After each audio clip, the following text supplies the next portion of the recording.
Joy கிருஷ்ணலா எதிர்பார்ப்பது நடக்காது அப்படின்னு மாதமட்டி ரங்கராஜ் அவர்கள் விளக்கம் கொடுத்துருக்குறாங்க. அது என்னன்றதை தான் வீடியோக்குள்ள போய் பார்த்து தெரிஞ்சுக்க போகிறோம். ஜாய் கிருஷ்ணலா நீதிமன்றத்துக்கு வெளியே தீர்வு காண ஒத்துக்கொள்ள மாட்டேன், அவங்க நினைக்கிறதெல்லாம் நடக்காது அப்படின்னு இப்போ மாதம்பட்டி ரங்கராஜ் அவர்கள் தெரிவிச்சிருக்கிறாங்க.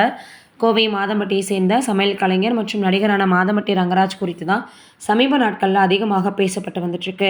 நடிகர், தயாரிப்பாளர், சமையல் கலைஞர், நிகழ்ச்சி தொகுப்பாளர்னு பல பரிமாணங்களில் வலம் வராரு. கோவை மாவட்டத்தை சேர்ந்த இவருக்கு ஏற்கனவே ஸ்ருதி என்பவரோட திருமணமாகி 2 குழந்தைகள் இருக்காங்க. இந்த நிலையில் அவரின் ஆடை வடிவமைப்பாளர் ஜாய் கிருஷ்ணலா தனக்கும் மாதம்பட்டி ரங்கராஜுக்கும் ஏற்கனவே திருமணம் நடந்துட்டதாகவும் தான் கர்ப்பமாக இருக்கிறதாகவும் சமூக வலைதளங்களில் பதிவிட்டது சர்ச்சையை ஏற்படுத்துச்சு. அடுத்த சில நாட்களில் சென்னை கமிஷனர் அலுவலகத்தில் மாதம்பட்டி ரங்கராஜ் மீது புகார் அளித்தார் ஜாய் கிருஷ்ணலா.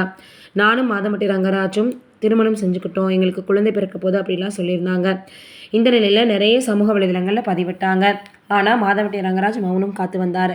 ஆனால் இப்போது அவங்க நினைக்கிறதெல்லாம் நடக்காது அப்படின்ற மாதிரி நான் நீதிமன்றத்துக்கு வெளியே சமாதானம் பண்ணுறதுக்கெலாம் ரெடியாக இல்லைன்னு சொல்லியிருக்காரு. நீங்கள் என்ன நினைக்கிறீங்கன்னு கமெண்ட்டில் சொல்லுங்கள்.